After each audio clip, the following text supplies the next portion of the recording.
Boy, ladies and gentlemen, prime time, the brightest lights, the biggest stage.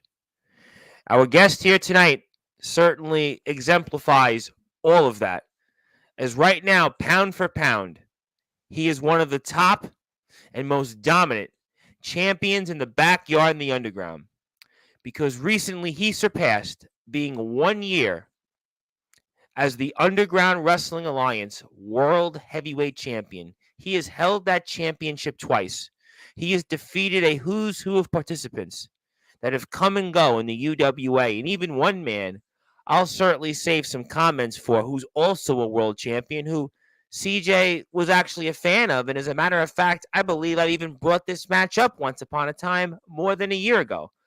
But we'll certainly talk about this man's accomplishments. We'll certainly talk about what this man has done to get him to where he is today. I'll ask him, though, about the current events and what happened 3 weeks ago. Final Destination 3. While certainly he retained his championship against one man who was here last week in Dalton Skull and another in Sammy Slade. But at what cost did our guest retain that UWA World Heavyweight Championship? Because after all, we saw Sammy Slade and he walked off, and that's the burning question. And as we get ready to kick things back off once again in the UWA, that'll be a question UWA fans, I have no doubt, will certainly be asking themselves. But we'll also talk about what has made this champion who he is. We'll also talk about the Midwest Mafia. We'll talk about some of his brothers in the Midwest Mafia. Some of them have been here. I might even talk about another champion currently in the UWA who's been here actually more than once and maybe even made a cameo you may have missed or may have caught a few days ago, where he called out somebody else in the yard, and he's only a headline in a main event. But ladies and gentlemen, figuratively and literally, Sportswire Radio is where all wrestling matters. And our guest is definitely a headline in a main event. And since he's here for the first time, and I have no doubt he has heard many of those introductions, and I have no doubt he has seen his peers on this platform, and maybe some other peers of his in the yard and the underground who have been champions, and maybe even one he even defeated, which I'm certainly going to save that for in a little while. It is time to give him that championship-like introduction, because after all, he usually doesn't get those in the UWA, and it's time to give him that, because after all, looking at the size of this man, looking at this man's resume, I certainly don't want to be on the outside looking in when it comes to him. So let's get right to it and give our guest that championship-like introduction. So with that,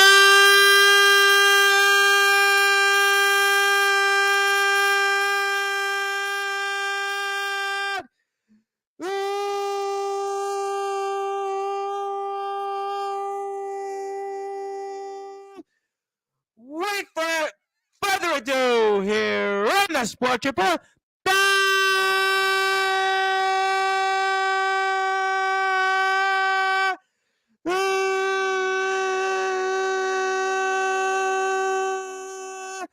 number one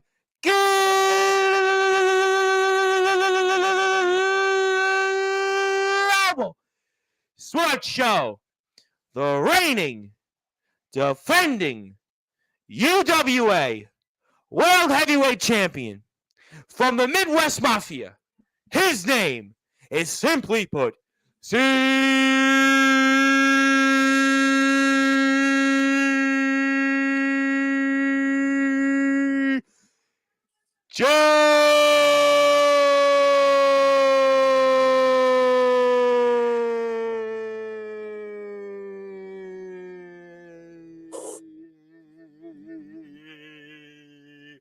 The champ is here. Champ, how you doing tonight? I'm doing all right, Tom. How you doing? Ask me after we're off the interview with my voice, because I have to be honest, I think the last week I've really done I think I did 4 hours one day, 4.5 another, even yesterday 3 hours. I think I've probably done more hours than people do in a lifetime. But obviously you can ask me that question later on, but it is an absolute honor to have you. And there is no question you have been a guest that we've actually talked about without even knowing it in the past. And I'll kind of refer to that later on. But we've definitely waited a long time to have had you on. We've had a lot of champions on this platform, whether it's in the yard, the underground, the pros in the UK. But I want to obviously hear your side of the story. But since we are, after all, in prime time, the brightest lights, the biggest stage, where figuratively and literally all wrestling matters, CJ will kind of start right off the bat and ask you maybe the burning question that everybody has in the UWA after Final Destination 3, where you successfully retained that UWA World Heavyweight Championship. But I ask you simply, though, but at what cost? At what cost? Honestly, man, I don't know. Now, was it worth it going to war with Slade and Dalton like that? No. It really wasn't. I mean, but the thing is, Slade wanted that. He wanted all three of us to go to war. Just for what? This? Really? Prize. Quite a prize. I mean, yeah, but a brotherhood is more important to me than this. So, I haven't talked to Slade after FD3. He's been ignoring me. He's ignored my calls, my texts, everything. Dalton, I see, was doing all right when he was on your show. Yep, Dalton was here. We spoke about it, and who knows what his future is, but he seemed as in best spirits he could be. Like, I know I ruined his birthday. I know I ruined his birthday for sure. I know he hates me for that. I'm sorry, Dalton. I think he'll understand. Yeah, but at the end of the day, I had to do what I had to do. It was to prove to everybody why I deserve to be UW World Champion in the first place. And no question about that, but it seems like this prize has almost divided what the Mafia was supposed to be. You guys were supposed to be a brotherhood, built of friendships. And really, in the last, 4 months or so, it's kind of now all come to this. I mean, you guys have been divided. You guys were supposed to be bonded. I mean, even when you fought Jake Howe in the past, the headshot Jake Howe, there was still at least that brother-like attitude with you guys. You and Dalton, everybody loves Dalton's skull. But Sammy Slade for months. I mean, it all seems like maybe this is where it's all climaxed, I suppose, or reared its ugly head, some might want to say. I said after the match at FD3, I looked at Jake and Mercer. I said, I don't even know what he is anymore. Like, he's not the same Slade that I brought into the group when Jared Black retired. He's definitely changed, by far for the worst. It kind of reminds me of me when I first came in, which is focused on one thing and one thing only, which is to be world champion. I don't know. Slade, I think he needed a wake-up call, but I don't think it was more of a wake-up call. Like, his head is not really screwed on straight as I thought it would be. And I'm glad that JD Mercer has my back on it. I know he's on my side. Jake, I mean, for the most part, I think he is. Yeah, Jake seemed like, at least from what I saw, we'll put the footage up for those that maybe didn't see it or did see some of the match. But I mean, it seems like Sammy, though, I mean, you basically confirmed what we all thought. He hasn't talked to you guys and hasn't been seen since. And it's been 3 weeks. I mean, you can only imagine. I mean, do you consider him still a part of the Mafia? I mean, that's probably another question I should ask. Tom, at this point, like I said, I don't know. I really don't. I mean, I still love Slade, but I don't know what he is. He's not all there right now for some reason. Why do you think he's always been blinded by what you've had? I mean, there's no question. You've even talked about it in the past. He's been a champion in another organization, which ironically enough, I own a portion of currently. But I mean, ultimately, do you think he's always been blinded by what you've had? And maybe there's a jealousy there that's kind of, like I said, reared its ugly head at the moment? I mean, yeah. I mean, I know Sullivan was jealous of me whenever me and him had our. He was here a couple weeks ago, sure. Yeah, I know he was jealous of me, for sure. But Slade, it might be jealousy, but at this point, who knows what it could be with him? Mm, I really mm. don't know. I mean, challenging Jake at Destiny. What was that for exactly? Because he got mad with Ice at bringing his A game. Mercer just being like, yeah, whatever CJ says goes. We'll do that. Jake just being like, I agree, but I don't know if that's the right idea. And then Dalton just being like, I'm high as fuck all the time. What's even going on here? So, Well, I mean, I'm gonna certainly plead the fifth on that. I mean, I wouldn't know, but before I get to some of the footage and say hello to some people and say hello to some different people that might actually work in your organization, I mean, do you realize you've been a champion for a year? We're gonna talk about that, what that means, but it's a lot of pressure, and even though you guys might have had this brotherhood, and he sees what you have, and you have a prize that a lot of people want to have. Final Destination previous shows have drawn 1,600 views, 1,100 plus views. You defeated a man a year ago named Jack Delta. The name Jack Delta. We're going to definitely talk about that. I mean, maybe he sees, that Sammy Slade looks at it like, and he's been in other promotions. He's been a champion, and maybe he says to himself, you know what? It should be my time, and you're the problem, because that's what it seems to me like what we're seeing these last 4 or 5 months. What do you think on some of that? Because it's sometimes you're as a champion, people get jealous of you and just being a champion. What's your thoughts on some of that, champ? well, obviously being a world champion, you have a target on your back, of course. Absolutely, absolutely. And there's a lot of things you have to do and maintain your composure in matches being in the main event.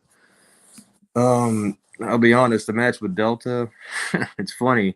So we filmed that match right after FD2 when I won the world title. Yep, anniversary. Yep, and Yeah, I'll put it up in a little while. Yep. yeah. I wish it could have been better because I was tired as fuck after facing Sullivan. I feel bad about that one. Well, that's always the theme in wrestling at this point, is that everybody always, it seems like, I wish it could have been different, but, look, you had the moment. I mean, a lot of guys, honestly, on this platform are dying to have wrestled him. You're actually one of the lucky ones. So at the end of the day, I think every day on Sportswire, everybody these days wants a match with Jack Delta or D'Angelo the Flame, and they probably won't get it, but yet you're the guy that wrestled him and actually defeated him. So, I mean, and at least in your promotion, I want to say also in your promotion, at least, you kind of did honor him a little bit. And I think, basically give him in terms of where he should have been. So at the end of the day, I'm sure we'll talk about it. And, there's always regrets, but at the end of the day, you still wrestled him and you beat him. Yeah. Even though I think kind of looks sloppy. It's funny. After that match was posted, Captain Law messaged me and he's like, it looks like you spiked Delta on his fucking head with the shapeshifter. I was like, no, don't worry. I didn't do that. Well, he's certainly an interesting figure that a lot of people have different opinions on, but I do want to get to some comments here before I actually play some footage of Final Destination 3. Let me say hello to some people here. I want to say hello to Zilla. Zilla has a bunch of comments. Basically, Zilla likes to say she supports everybody, and I thank you, Zilla, for that. I want to say hello to another world champion all the way across the pond in the UK, the CCW World Underground Champion, Mr. Jam Dog himself, also won a Hall of Fame, which is that Clash at the Castle, by the way. So, Jam, how was it over there in Scotland? Thank you for actually coming in from the pay-per-view to watch us here live on Sportswire Radio.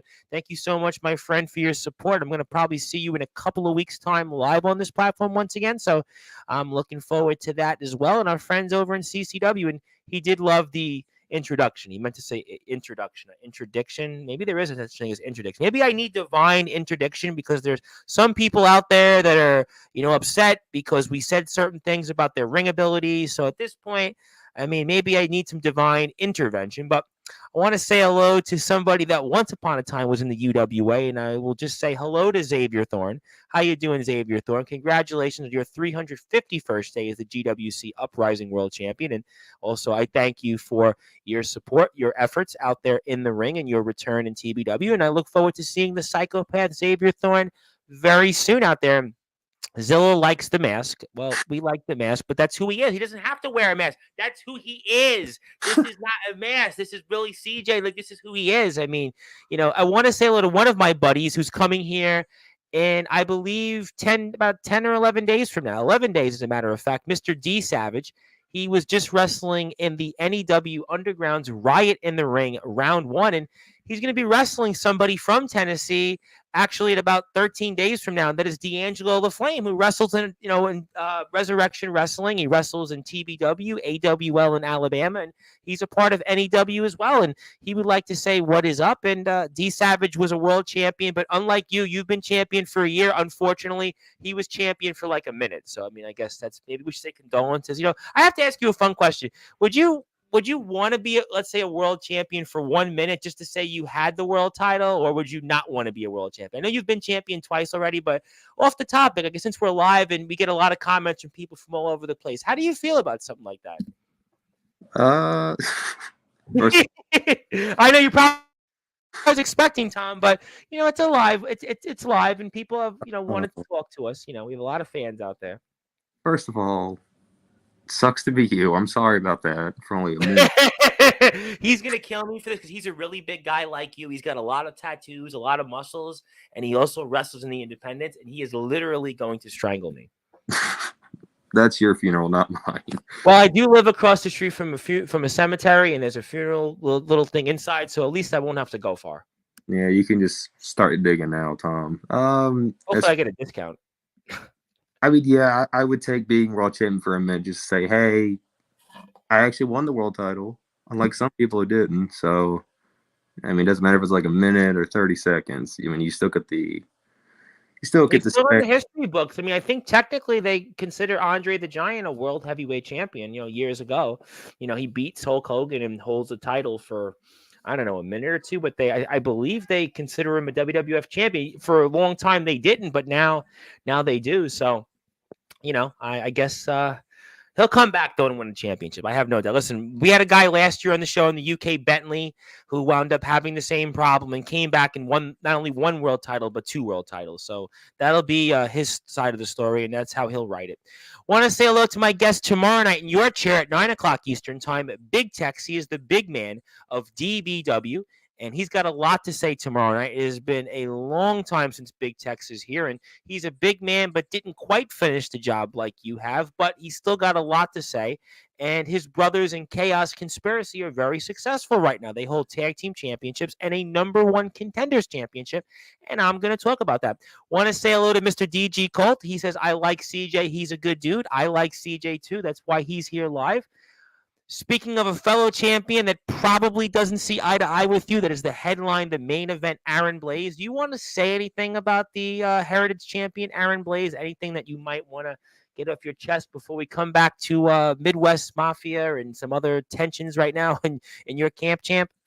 I mean, I don't have any personal issues with Blaze. I know Jake he did for a little bit, and then They shook hands after the match. So. Yeah, I have nothing against Blaze. He's a good worker. I mean, he deserves the Heritage title. Great worker. I mean, listen, I think he's another one of these top talents, one of these traveling talents. People say different things about Aaron Blaze, and people are entitled to. But the Aaron Blaze I know, because I know him when he was working, in Indiana. I don't even want to say names of the company, but he was a great talent. He's got a lot, I think, to offer. He's been very successful here in UWA, and I'm excited to see him here more often. I'm excited to see him hopefully on Sportswire Radio more often. So we look forward to seeing that, and he'll have to defend that Heritage Championship in the UWA. So he's going to be like you, having a target on his back. And speaking of people that were here last week, that was Mr. Dalton Skull, and everybody loves Dalton Skull, and Dalton Skull was here last week, and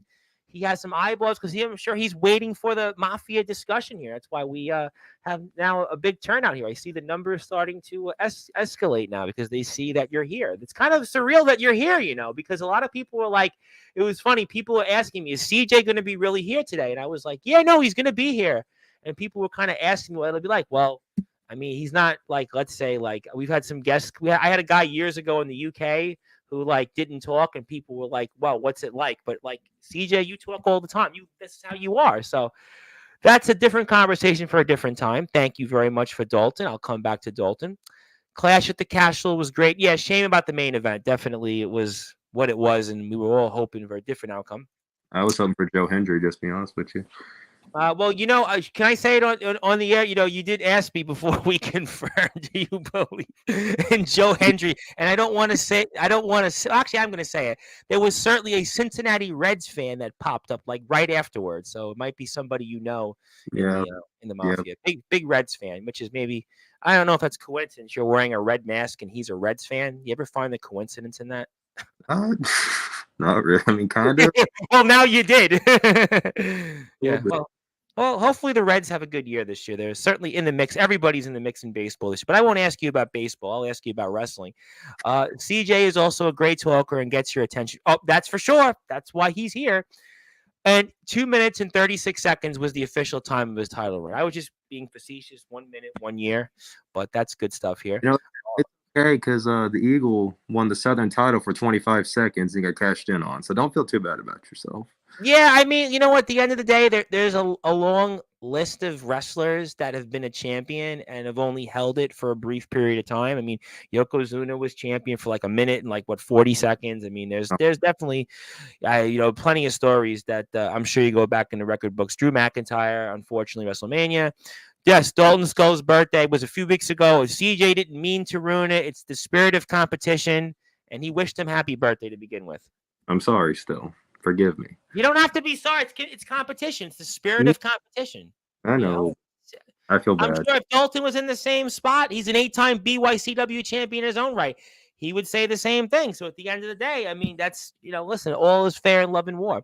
Want to say a little, one of my buddies out there in the great state of Pennsylvania who was out somewhere really important today, Mr. Andrew Lovelace. He's also our resident DJ on Sportzwire Radio. He says, hello, gentlemen. How you doing, Andrew? Good to see you as well, my friend.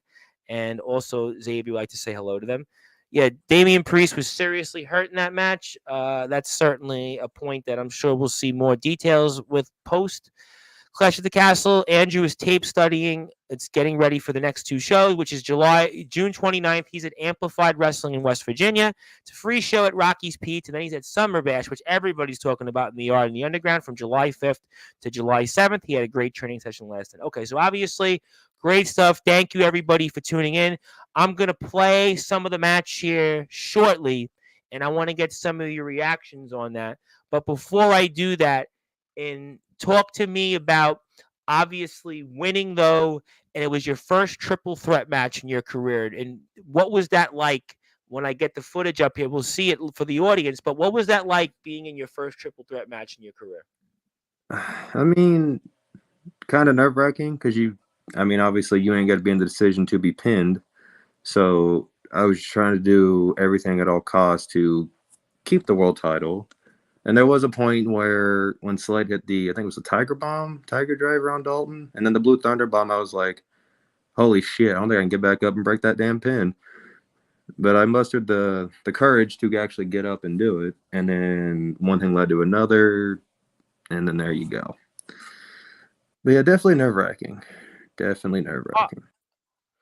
How do you've done a lot in your career, obviously. You were watching some of the footage here now, the match, and it's on the Underground Wrestling Alliance's YouTube page. Yeah, you've done a lot in your career. You've been a world champion now twice, but in a match like this versus other matches you've been in your career, how do you prepare for this one versus some of the other matches you had in your career?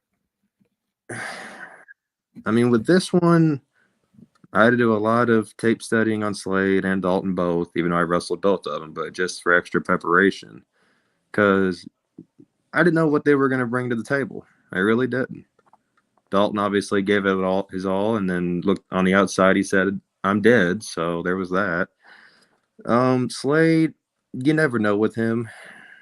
So I was like, okay, I'm going to keep studying Slade's matches a little bit deeper to see what I can do to overcome that.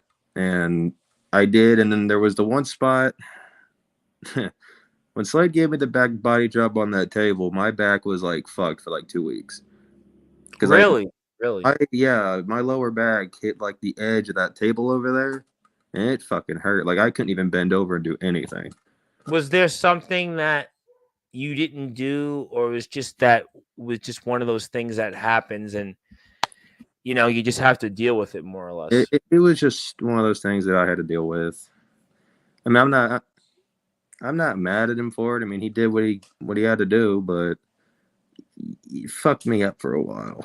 You're a big guy to begin with. I mean, Uh, you're certainly a yeah, big. let me I'm gonna clarify something. Jake said I was 260. He made Yes, me you did. 3 pounds more than what I actually am. Oh, well, I'm not going to argue with that. Listen, champ, I'm not going to listen. Jake's a big guy in his own right, and Yeah, we see here another big moment in the match, and it looked like I don't know, he was literally reaching for the sky, and luckily that wasn't you, but that was Dalton's skull, and I was almost literally thinking, I guess he was reaching from the heavens yeah, to reach there, and we see it looks like Dalton is certainly going to be roadkill, unfortunately for Dalton at the moment. yeah, But in a match like this, can it work in your advantage? I know the outcome is obviously, disappointing if you lose, but what if you don't get pinned or somebody else is forced to submit? But in a match like this, can you be, in a way, maybe give you an advantage because it allows you more time? Because the other guys, remember, they're chasing you. The other guys want the prize that you have. So maybe they beat each other up in a way to get in the way of what they're trying to achieve, which is to take that championship from you. Is that a fair, maybe kind of way to also look at what this match was? yeah. That's fair to look at it like that. Yeah, definitely fair. I just I was just confused why when the match began, we all had like the stare off between all three of us, and then Slade just throws Dalton out of the ring immediately. Mm. That was the one thing I was kind of confused about from when the match started. What and obviously, why do you think why do you think that was then? I guess I guess he just wanted to be just me and him, but if that was the case, then he should just eliminate Dalton in the jamboree. I Which think you that didn't do. I think that Slade's biggest thing was to bring in Dalton was he knew he couldn't do it by himself. If it was just me and him in the main event of FD3, I think he brought in Dalton just to kind of help him out a little bit because Hell He Frozen. was used Dalton as bait almost. Yeah, pretty much. And we see here a spot where Sammy is definitely down for the count, and we see now Sammy's really down for the count, and we see you out there as well, and everybody's just literally almost roadkill at this point, and we see all of you guys trying to come back up here, and we are here live on Sportswire Radio. We're going to be joined in progress shortly on the Promo Wrestling Federation YouTube page and the Pride Wrestling Federation YouTube page as well.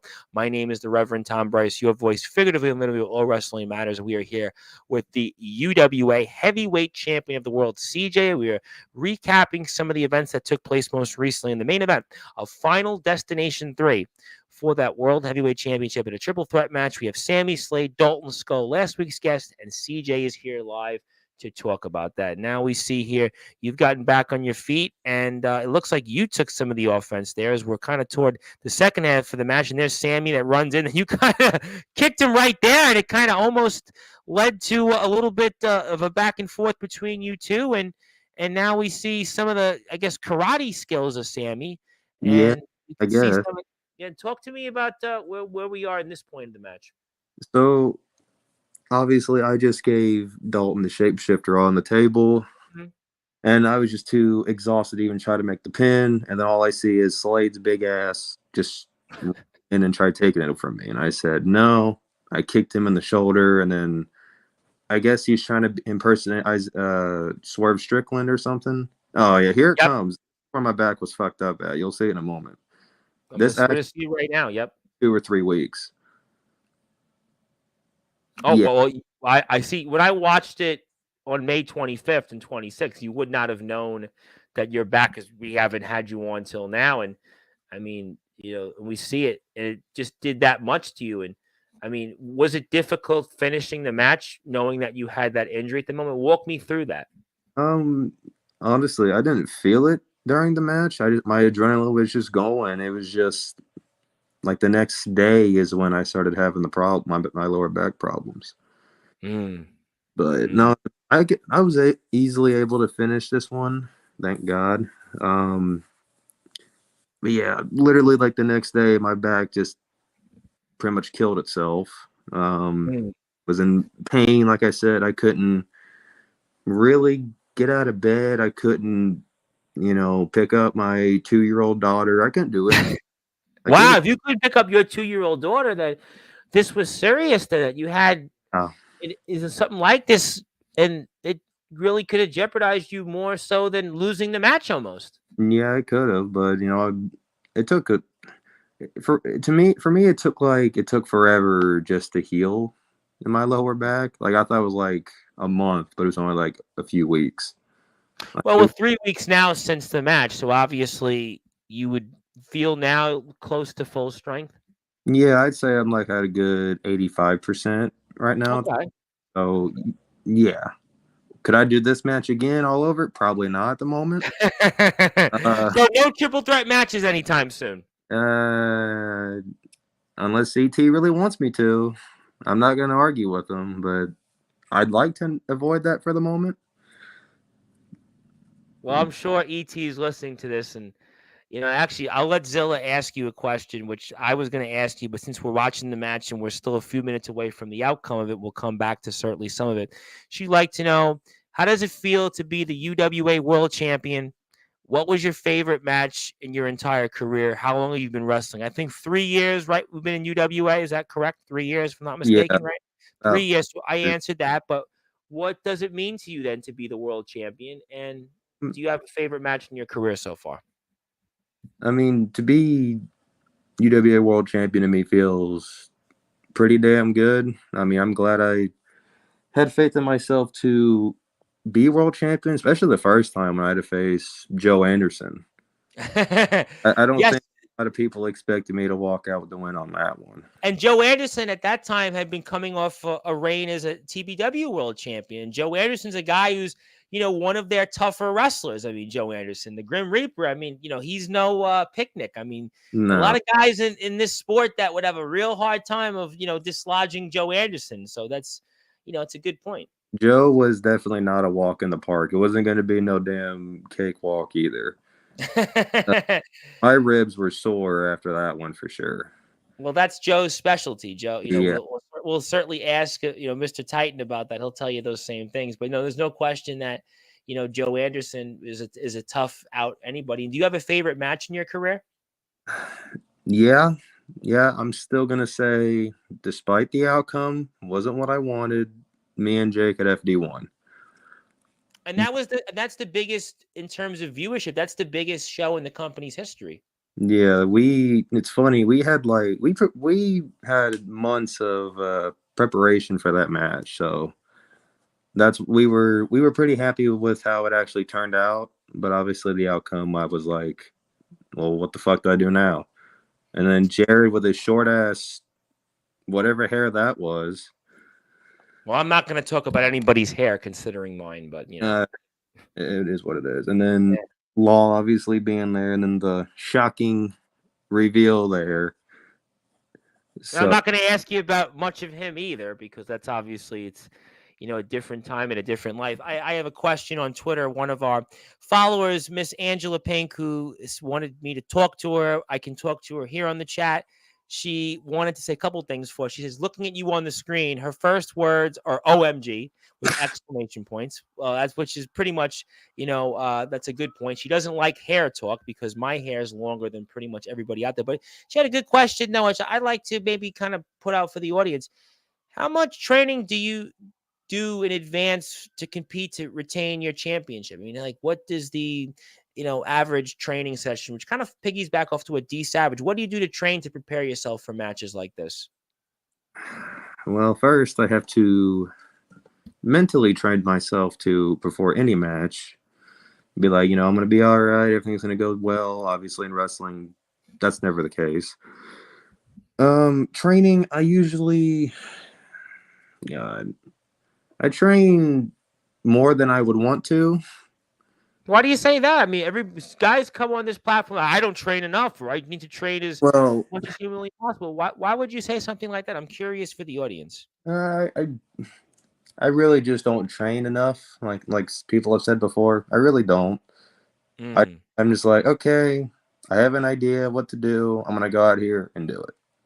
And then most of the time it worked. And then against Jake, that did not really work out.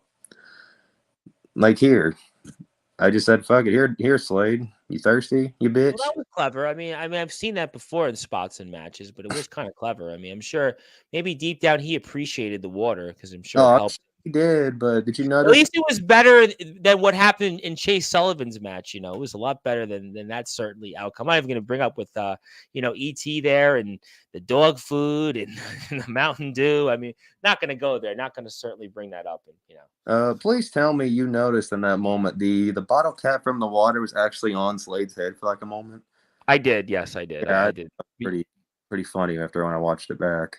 Well, I mean, maybe that was your kind of way of, telling him that he's been certainly giving the mafia too much problems. Maybe I don't know. Maybe it was just your own way of telling him push back. I don't know. Who knows? Yeah. Well, I mean, the Mafia has a lot of problems as a whole. Still trying to find Cerberus.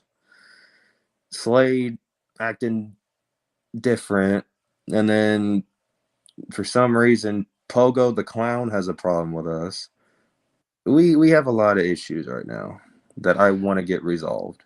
There's a lot of questions, no question about it. But let me ask you a different question. Tell me your thoughts. And I want to go back to Dalton Skull for a second. And we see Dalton here, and Dalton's obviously a well traveled competitor in different places and such, but obviously it's well documented about his injury. I'm not going to go into details about the injury, but in terms of him as a competitor and a performer coming back the way he has from that injury, what do you think that says about Dalton Skull? Well, he's definitely a tough son of a bitch, that's for sure. I mean, yeah, I seen he sent me the X-ray of his collarbone. We played what happened here live. He actually said, I want the footage to be shown. We showed what happened. And, it was really like, I don't know why this guy is still in a ring. Okay, I wasn't there when that happened. I had to work that day, unfortunately. Maybe that was a good thing from your vantage point. Maybe. I don't know. I didn't have to work. And then Jake calls me and he's like, yeah, Dalton actually wanted to finish the match in the ambulance. I was like, what the fuck? Like, why? Well, this is a big debate. Some wrestlers, this comes up a lot. Some wrestlers say, well, if you're injured, you just stop the match. Some people feel Triple H years ago was injured, and I think he tore his leg and nearly almost lost his leg. And there was a spot in a match years ago. I think it was him and Stone Cold against the Hardys, if I'm not mistaken, or one of these matches. Somebody will fact check me on. And he still wound up finishing the match. I think he wound up touring like an ACL, and he still finished the match. He hobbled along, and there are some wrestlers, Stone Cold got power driven by Owen Hart, God rest his soul, Owen Hart, and somehow found a way to roll him up and win the match. The power driver went wrong. I mean, we see things that happen, but Dalton is one of those guys that falls in the line. He even said it last week on the show. He's an old school yarder. His mentality is an old school yarder, and you're seeing a lot of this here between the three of you guys. I mean, I don't even know how you guys could withstand all this punishment and keep going, but you're the champion. You have to keep going. And we see Sammy Slade for whatever reason. I don't know if he's doing his old Joe Anderson attempt, but then he comes back, you get back up, and now we see you guys kind of trading shots more or less. Yeah, I thought Slade at that moment was having a seizure or something. I looked over at him. That was my first initial thought, and then he hit me. I was like, oh, okay, maybe he's actually not having a seizure. And Maybe then he was trying to one up you almost. he tried, but clearly failed. But no, I respect Slade as a competitor, but as a brother, I just don't know where he's at. And Can you trust him? Can you trust him if he were to even? I mean, we don't know what's going to happen. Obviously, the future of all things. Check into the Underground Wrestling Alliance's YouTube page. But I mean, would you even trust him or want him back in the Mafia?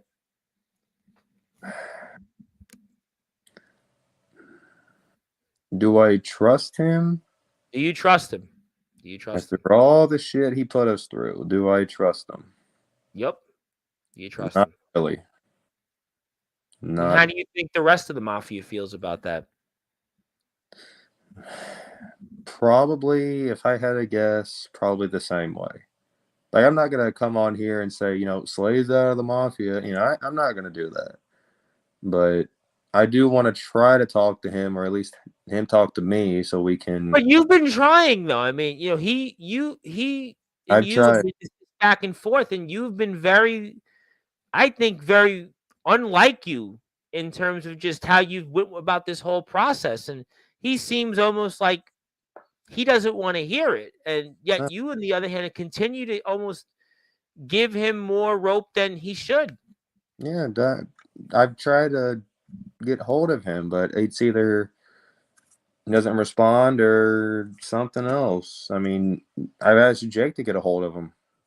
Nothing happens. Dalton, nothing happens. Mercer, nothing happens. I don't know. Does he like? I wonder if he just sits in a corner, in a dark corner, just thinking about his life or something, or about his actions.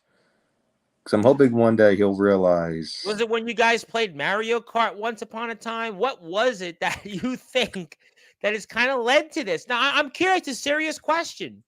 It's a serious question because this hasn't been going on just for a few weeks. Yeah, it's been going on for months. Yeah, it's been going. This has really been the storyline of 2024 in the UWA. This has been the storyline in a way that's kind of, to quote a previous show in UWA, has kind of frozen the mafia. Yeah, actually, I think it all started last year whenever I won the world title again. Because I've noticed when I go back and I rewatch our episodes, he just stares at the world title constantly. I think that's where it all came from. When he just kept staring. I called Well, him I out. mean, listen, you have a prize, right? It doesn't matter what fed you're in. It doesn't matter what company you're at. You're a world champion. Yeah, And it doesn't matter if you're a brother with somebody. It doesn't matter if you're a tag team partner with somebody, a stable faction you're in with somebody. You want that prize. This is the prize that everybody achieves and wants. At the end of yeah, the day, if you're not in this sport to be a top draw, to be a champion, what are you in it for? You know it better than anybody. This is a dog eat dog world. This is a dog eat dog business, and especially in the UWA, it's dog eat dog. So, at the end of the day, I mean, we see here you've won the championship, but really at what cost? At what cost did you retain this? And you can see it here. You were like almost like you didn't want this. You knew that you didn't want this, and yet you've got it. And now you've got a mafia that you have to figure, how are you going to put this back together? And you could see Jake coming out and, Dalton and poor Dalton. We already kind of went through that. And Dalton was here last week and spoke about that. And, we see Mercer. And I mean, this is just like, Mercer rather wishes he was at the Reds game for all we know. But I mean, unfortunately, that was kind of a funny one. But the point is that, I mean, this is really for what you guys are fractured. I mean, this is just insane. And we see Sammy. We're about to see it here in the audience. And we thank everybody for tuning in. We're live now on the Promo Wrestling Federation page, the Pride Wrestling Federation YouTube page. And we also have a whole list of people that just joined us on X. So thank you so much for your support. But I mean, you're not a victorious champion right now. You're not celebrating winning the biggest show of the year in the UWA. You're not celebrating that you're 1 year as a champion about to be. None of that. None of it. no, nope. I was definitely not celebrating after this one. Well, we could And certainly see that. Yeah. it definitely pains me to have to do that, especially to Dalton, who did Well, not. Dalton, everybody loves Dalton. I continue to say it. Dalton is almost like Dalton could win the Nobel Peace Prize. Dalton is so beloved that he could obviously run for president or vice president in the Yard and the Underground. He would win.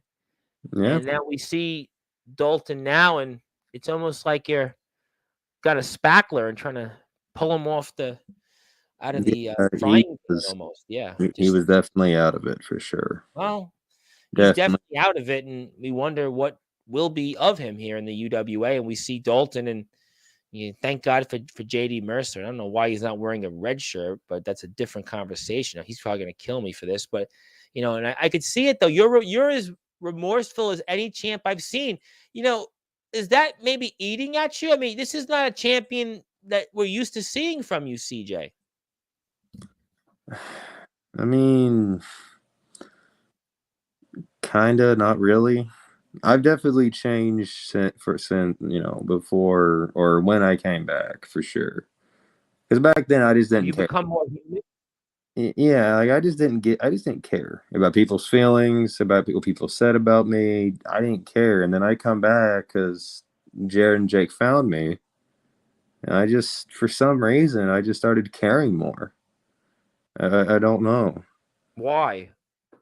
That's the thing. I still don't know why. It's like I Is that a have a whole different outlook on everything.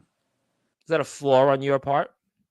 I mean, I wouldn't say a flaw. I just don't know what it is. I mean, because right now I'm trying to just tell Slade, like, look, this wasn't worth it for a world title. And we And see it now. I mean, everybody's waiting for you to embrace the group, and yeah, he wants none of it. yeah. I mean, I know Slade it wasn't pinned, but at the same time, it didn't have to come to that by any means. And it did. It's the biggest storyline right now going in the UWA. And, Dalton Skull, poor Dalton Skull, is some birthday. But yeah, But but to keep it up for months though, at a time, to keep that attitude up towards me, Jake, Dalton, Mercer, for what? I mean, do you yeah, think it sure, was all an act? I don't know. Like I understand it's the world title. Everybody wants to be world champion. I respect that, I but said it. Listen, it's the prize that everybody, doesn't matter who you are, where you wrestle for, you want to be a world champion. yeah, but this is the second time he's failed, and what's next for him?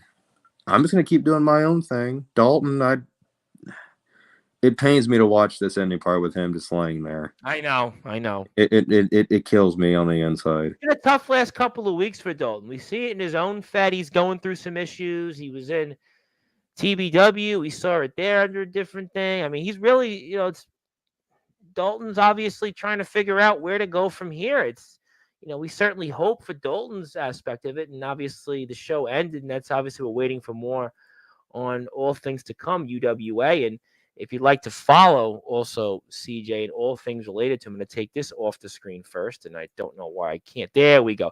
Now we can bring it back on the screen. You can do that here very simply, very easy. Yes, I agree, Zilla, for a change. It is poor Dalton Skull, but Dalton's going to have to figure things out. But that is CJ's Instagram page. You can check him out here. And that is obviously some of the accomplishments he's had. Very simple, straight and to the point. And you can follow him right here on his Instagram handle. I don't know why it's not. There we go. Now it's pulling up. But he is the current UWA World Heavyweight Champion. He's also been a Southern champion, current Best in the Yard champion. And there he is, simple, straight to the point. He doesn't post often because he just wants you to follow and join the conversation with him. So that's his information. Let me get to a lot of comments because a lot of people want to talk about this here. So let me pull up some people. I want to say hello to our friend Action Wrestling. Their show just ended Saturday Night Riot on YouTube. I am going to watch it after I'm off the air. I know I have some requests to talk about it, but I'm on this show and I haven't watched the show yet, so it's hard for me to talk about it. But I'm certainly willing Monday night if Mac 10 is here. I know our landlord is here. If Mac 10 is available Monday night, I'm available right after Raw. If him and Kato want to come on down and join the conversation, I am free, so hopefully that'll be an inclination to come on here. But I have a good one here for D Savage. What's your bench, squat, and deadlift? I have no idea. Really? So you don't keep No, numbers or track of that now? no, I have Okay. no. Okay, I appreciate the honesty. I appreciate the honesty. I want to Couldn't- say hello to our buddy, Mr. Jake Matthews. Jake is the best he's the best on the card. He is the Born to Battle briefcase. Oh, you know Jake Matthews? Yeah, I know. You do? He's coming here next Thursday, by the way. He's here live, 8 o'clock Eastern time. He's here. And as a matter of fact, I'm talking about his own show that took place on Friday, the Riot in the Ring Round 1. As a matter of fact, the main event is going to be here, the main event of their show, Stephen Havoc. Stephen is here 7 o'clock Eastern time to be inducted into the Sportswire Radio Hall of Fame. And maybe Stephen Havoc might be the most hardcore member of the Sportswire Radio Hall of Fame. Jake Matthews is going to kill me for saying that, but Stephen Havoc is going to be here. As a matter of fact, I have a doubleheader tomorrow. So there's a doubleheader live on Sportswire Radio, and we're going to be kicking that off with Stephen Havoc joining our Hall of Fame. But anything you want to say to Mr. Matthews? I mean, I'd like to like be in a match with him at one point or at some point. Be I interested. would do that. It'd be very interesting. I think it What? would be very interesting. It would be very interesting. Yeah, it would be. Just depends. What would depend? It depends on which side of me comes out. If me, ah, ah. yeah. Maybe that would happen in Tennessee? He's apparently on Instagram. It recently he posted that he's looking to travel again, and maybe that could take place in Tennessee. I suppose. Maybe. I guess So we'll find. well, I guess time will tell, right? Because Yeah. I mean, eventually we have to find out, right? And hello, Zilla. I want to say hello to another man who wrestles in Tennessee. His name is D'Angelo the Flame, and he's always here on Sportswire. I'm sure you've heard of D'Angelo the Flame, right? I'm sure you heard of him. Of course. Anything you'd like to say to D'Angelo? I'm sure he's listening. By the way, poor D'Angelo today. He was out and about, and I guess he was somewhere, and a homeless guy was bothering him for wings, and he wound up giving. Did he give up two of his wings and all of his wings? And this guy was like dancing for him or something. Just randomly starts dancing for him. And then I think he wanted like an orange of his or something. Just like a bizarre story. Just like one of the like most weirdest stories. Maybe he was somebody that was a spy or maybe a plant, maybe somebody that wasn't a fan of his. I don't know, but just one of the rather bizarre stories I've heard yet. But I hope D'Angelo eventually got to eat, but maybe eventually you'll get to wrestle him. Yeah. I mean, I'd like to one day. Same with Jake Matthews. Same with. There's a lot of. I mean, Honestly. Aaron Blaze is in your promotion. That'd be another good one, right? You and Aaron Blaze. Yeah, for the second time. Yes, Yep. I mean, I'd like to go against Delta again just because I think that match could have been a lot better than what it was.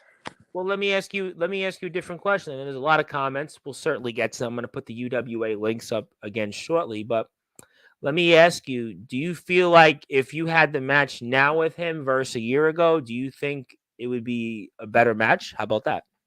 Yeah. Yeah, it would be. Would it be because you have more experience now? Yeah, I'd say so, yeah. Do you feel like you've come more into your own in that when you wrestled him the first time, it was more like, okay, like you were a fan of his, you looked up to him, there was that story, but now you're kind of like, a peer of his now. That time Yeah. it was still the story of like CJ versus Jack Delta, and he's the one that's the traveled guy. You're the one that watched him. You were a fan of his. Now he's here, but now all that pleasantries, they're no longer needed to be exchanged. You know what I'm saying? Yeah. That may be a fair assessment or such. Or Yeah, I'd say so, yeah. It'd be a fair assessment for sure. I think a lot of people would like to see that match, and we're obviously going to put some of the footage here, and we see you and Mr. Delta, and and was it surreal to see him? A lot of people on this platform over the past year say, "Yeah, I want to wrestle him," but you did wrestle him. Yeah. You're actually in company that I would say of a lot of places he went, he wrestles people, and you'd probably say, I don't know if I would have wanted to have seen that match. Certainly his most recent trips and two particular pit stops, not where he is currently in ROEW, where he could very well have the greatest backyard underground wrestling match in history with JX, another well-traveled man who he has a lot of history with. CJ Black's another guy that Jack Delta's had some great matches with Jason Storm. But, there's guys that he's wrestled in different promotions that, I don't know if I was really wanting to see that, but you're a guy that, yeah, I would like to have seen CJ and Jack Delta. Some guys come on here and say, yeah, I want to wrestle Jack Delta, but you don't really see it realistic. But I think it's believable that you would wrestle Jack Delta. I mean, just what do you think on all that? Well, I mean, it was an honor to face Delta, obviously, watching him for so long. But, I mean, I'm not going to lie. I was a little bit nervous whenever this match was official, though. Whenever I heard the news that me and Delta was going to face, I was like, oh, great. I'm going to try not to die or make it happen. Well, I mean, I could understand you were a fan of his. We know the story, but I mean, you're here in the moment. But I can understand, but in some senses, I mean, you stand pretty well on your own 2 feet. Look at what you've done. You've only lost one time in your career. Yeah. How about that? Not many guys can say that. You've only lost one time. Maybe you are kind of backyard and underground wrestling's version of Goldberg without even knowing it. Oh, well, I'll You say can this. wrestle a little bit better than him because, obviously, I'm sure you've watched the Who Killed WCW documentary this past week on Vice. And I mean, all Bret Hart kept saying was he's an idiot. He doesn't know anything. He can't wrestle. And Goldberg pretty much admitted, yeah, I wrestled a match with Scott Hall and I didn't know what he was doing. So basically, what it sounds like to me is a lot of guys and gals that come on this platform probably know a lot more about what they're doing than Mr. Bill Goldberg did, I suppose. Yeah, you said that, and I was like, should I take that as an insult or No, no? a compliment. I think a compliment. Okay, yeah, 'cause I mean, Definitely a compliment. he does Definitely a compliment. Yeah, definitely a compliment. I was Goldberg does 2 moves, and that's about it. pretty So much, and that's kind of what yeah, shot. I mean, we respect what the man has done as a draw, but yeah, there's no question that basically you've lost one time. You're comparable to Goldberg in that sense, but in terms of what you would do in the ring, I mean, there's zero comparison because obviously he's basically admitted I don't know what I'm doing out there, which is rather well, interesting statement. well, yeah, I've only lost one match, unless your name is Logan Price, and you consider the first ever show we did, I lost because Logan pinned me off of Joe's spear, I believe it was. So yeah, I'm he not going to play that footage, but I'm aware of that footage. But since I want to make sure that we get you back on this platform more often, because there are obviously some people right now upset with this platform and we're in the Hall of Fame, and so they don't want to be in the Hall of Fame anymore. And we would kind of talked about their abilities, which would probably be less than Goldberg's, but I'm not going to go into that at this point because we just want to move on. But the point is that there is still some things to take away from this match. Once you kind of get over some of the different stuff you did, but I yeah. still think there's a lot of good things here in this match. Yeah, I mean, I did, but the only thing that came kind of ran through my mind was Delta's got a very, very big ass nose. Like Um, I I'm got not going to admit that on the air because I'm probably going to have him back on Sportswire. Maybe you can get away with that because you're a big man in your own right, but I'm going to certainly plead the fifth on that. he kind of reminded me of Pinocchio a little bit, but that's just me. Do you like his new hairstyle, by the way? Um, I'm gonna plead the fifth on that one. That's a good idea. This is why you're a champion, a very reputable champion, very representable one. And, that's probably the best answer you could have given. But I still think there's a lot of good stuff here in this match. And, we could see it taking place. And it's on the Underground Wrestling Alliance's YouTube page, which is at Underground Wrestling Alliance. You can also check them out on Instagram, also check them out on Threads. And my name is the Reverend Tom Bryce. I'm watching Jack Delta, who's now the outsider Jack Delta. He's not a destructive one anymore. He's more of an outsider. But he's actually one of the few guys also that in size, he's actually a little taller than you. Usually, I know we spoke about this on prior shows you were in the chat, but he's one of the few guys that also kind of outranks you there in height.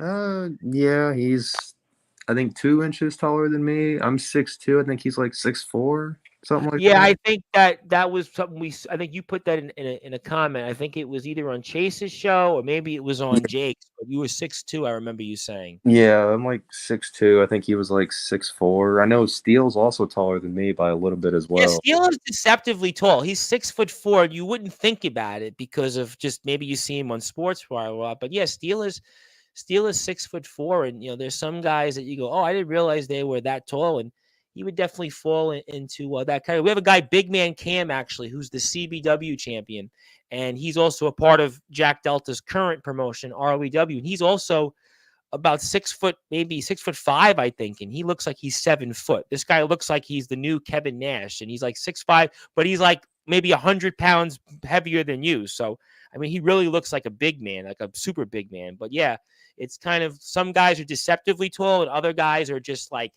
a lot more taller than you or bigger than you realize. But yeah, that's I guess. I'm gonna go back on this you said earlier about my mask. It's funny that was brought up. Whenever I wasn't going to bring it up on the air because I was like kind of saying it's it's really who you are. story. Literally, every time we get done filming, I swear to God, I look over at everybody else and just all put my damn mask on for no reason. And I looked at them. I was like, "You guys are a bunch of marks. You know that?" Like, Jake's done it. Uh, Blaze has done it once. Mercer's done it a lot. Literally, everybody's done it for I don't know what reason. I just think it's funny. Well, I mean, they seem to have their reasons. I'll have to ask them that when they come on. But we see here that Mr. Delta thought like he had to finish in the match, but he did not. And we could see here you're reaching for a comeback, and we see Mr. Delta kind of looking. And how about that kick? That was a nice kick. Was that kind of a friendly nod that you're here to stay? Maybe that was sort of the moment here in the match that you figure out, you know what, maybe I can, hang with this guy and beat him. Yeah, I mean, it definitely was. Um, that was also just pure out of exhaustion and everything else. I was like, I'm gonna try, but I don't know if I can be able to pull this one out. I have a question on that because UWA is different than many other places. You guys wrestle, and it's a lot of technical wrestling, a lot of traditional wrestling. You guys certainly have that flavor. Your matches tend to go longer than standard matches. And I'm curious, maybe for some of the wrestlers here and even some of the audience that may not understand that. And even myself, admittedly, I'm not a wrestler, so I don't know that preparation. Do you prepare, you think, differently in terms of a longer match? How do you stay kind of in the match or in the fight, as some would say? Because your matches in UWA, they're not the standard 5, 7, 10 minute. We had Austin G on last Friday, at the time, the ESW Shockwave champion. And I watched one of his matches, and he was basically yelling outside the ring for 4 minutes. And it was really a 6-minute match he had. I'm just curious in your matches, and we see here Delta is basically about to get one of his finishes on you, but he doesn't get the pin. But how do you basically keep yourself in shape for all the different matches you're in UWA? Oh, Do you get gassed at all? Do you get tired? I mean, there's yeah, fatigue ever I, set I, in? def- I definitely get gassed. That's why you've noticed in all my matches, I kind of start out a bit slow Yep. for a Yep. while. Yeah, And this one was an example of it. You guys basically kind of bid some time, more or less. You see a little yeah, more ring psychology, more or less. like that's not me being blown up. That's just me trying to conserve my energy for bigger moments in the match. That's gonna happen. Well, some wrestlers would do that. Ric Flair was famous for that. He would go outside in the ring, he'd walk around. I remember when Bret Hart was a heel a bit, and he was doing it maybe more so in WCW. I remember he would come out and he would work a match, and he would go outside and kind of just walk around and kind of just start to he was probably doing that methodically. And maybe, you're methodical in that same aspect, in the fact that you're trying to prolong and pace yourself to stay within the match and whatever is going to take place. Yeah, and I'm gonna be honest, my cardio sucks, so that's why I kind of. Well, that's really great that you admitted that on the air. I appreciate the honesty, but I'm sure champions and other promotions are going to certainly pick on that. And so I'm sure Sammy Slade hearing that is probably going to give him, I'm sure, a lot of ammunition when Oh, UWA starts back up here. I mean, he can do it all he wants, but Slade does the same thing I do. His, Well, but he's not here though. He's not here though in the chair. You are. uh, I'm just saying, Slade does the same thing I do. Hell, Jake's done it before as well. Jake, I mean, in our match, I think he was blown up like the first. Yeah, I watched one of your matches. I want to say, was it several months ago? Your most recent one. You guys were like, I was saying to myself, how did these guys keep going? Jake looked like, he was definitely, going through the motions at times. Yeah, I remember our match at FD1, though. I think Jake was blown up like the first 15, 20 minutes. And I was Oh, like, yeah, I'm all right. but I'm not. see my point though. Guys in other places, they don't. Their championship matches, if they go 15 minutes, it's a big deal. If they go 18 minutes, you're going, wow. But you guys in UWA go 30 minutes, 27 minutes, 29, Yeah, 32. Can I keep going? I mean, you get the deal.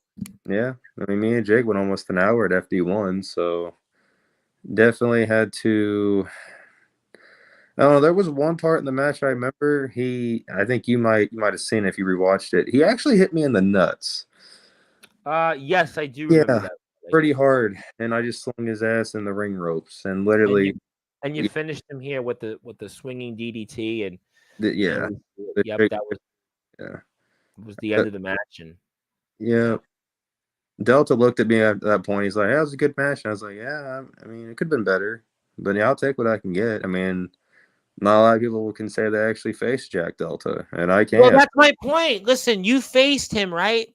And you faced him, and I think I spoke about this match with Jack. I think that I've had him on 3 times, and I'm almost certain somebody could fact check me on it, but I think I did speak about this match because he's been on Sportswire 3 times. And I think that, it speaks volumes that you spoke to him. I think it's the most viewed single match in UWA history. I think it's the most viewed match, if I'm not mistaken. I mean, so you did have the opportunity to wrestle a guy that everybody that comes on my platform every day says, "Yeah, I want to wrestle Jack Delta." And he gave you an endorsement there. He gave you an endorsement. I think that speaks volumes that he endorsed you as champion, basically, there. Yeah. And he told me in that moment, he said, "Make this, I think the best title run in this company or something like that." And I guess I have. I mean, 365 days. So I mean, I think I did a good job on that. What he told me there, and after the match was over. And you know what? I also think, and I'm going to say it, I want to give credit to the UWA on this one. I really want to give credit to the people in the company. They know who they are. But you know what? Jack went in there and Jack had a good run. Lately, I mean, I'll be honest, I've been critical of some of the stops that Jack has been on. And I was critical about, what he did. And I thought that he should have did more. And I think that you couldn't ask for anything better, you know, what he did having a match with you and, what he did with Jake. And I think that's what it's about. You go in his spot, you go to a place and you work with the best. And that's what you do. You don't go and wrestle some comedic gimmick or guys that were an afterthought. They were tag team partners with Law and you got the win because the guy got the win because he's friends with Law. No, you go in there and you go with the best. And I think that in UWA, you guys did that correctly.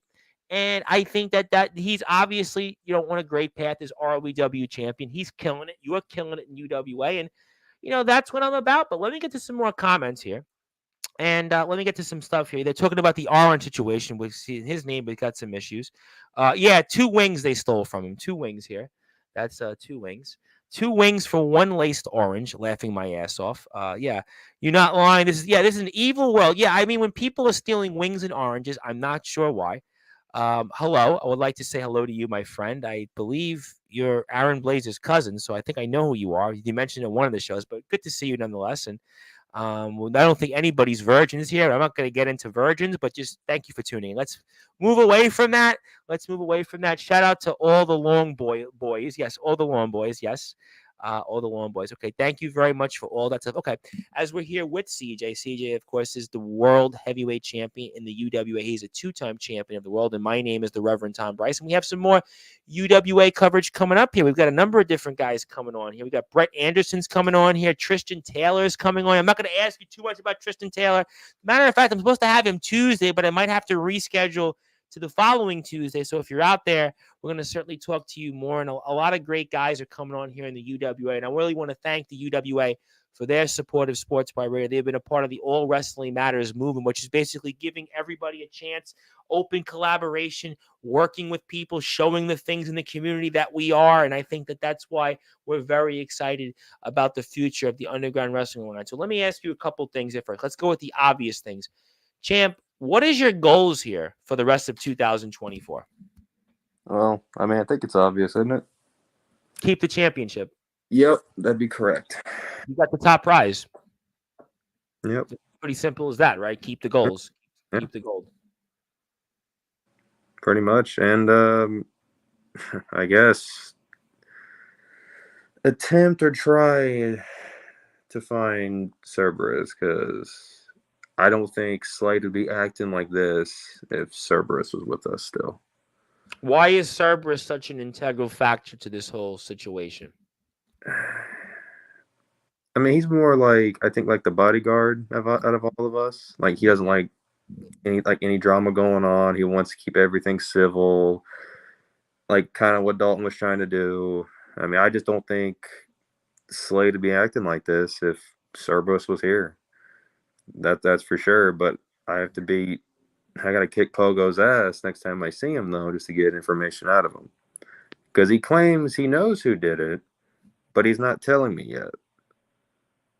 So if ET's out there, put me in a match with him just so I can try to find Cerberus to see maybe if that will help Slade, I guess, see the light and come back to where he used to be at. That's a good question, but I mean, I don't know if it's just we're too far down the rabbit hole. I mean, we'll obviously have to find out. But let me ask you an obvious question, which I think I'm surprised nobody's ever asked you. What does the term faith over fear mean to you? I knew that was coming, right? You knew that was coming. That was a good one. Yeah. I knew it was going to happen eventually. Somebody was going to ask me that. Yeah, I had to. It's just something I live by nowadays. Pretty much like I'm not gonna lie, that triple threat I had a little fear going on, but I had faith in myself to retain obviously this beautiful thing here. Thank you for showing that, by the way. Oh The way yeah, you have yeah. throughout the show. I appreciate that you've actually been showing it throughout the. That's very kind of you. If I actually put the screen in vertical, it might actually. No, it's the same way actually. But what a beautiful book. Some people go with vertical angle. You get some. No, it was actually. Thank you for the promotion of that. I'm sure the UWA will really, really appreciate that. But yeah, I thought faith over fear would be good to ask you because it is kind of a motto in a way. Like it is kind of what you've portrayed as champion so far. You've Yeah. just been that guy that's just been that glue almost, the glue of the company. And speaking to people that were in the company once upon a time that would like to say hello, you probably heard of the name Cody Flores, and he would like to say, hey, hey, hey. And Cody's usually on some of the shows on Sportswire. And anything you want to say? You want to say hello to Cody? You not want to say hello to Cody? You want to say hello to him? Double hello to him? I don't know what you'd like to say, but would you like to say anything to Cody? You know, I read the live chat during or after my match was over with, and he was like, "Somebody needs to beat CJ. I'm getting tired of this." Nah, nah, nah. I was like, dude, if you think you can, come try it. You won't be able to. I mean, do you remember what was it? BYCW versus PWF? Like, Yes.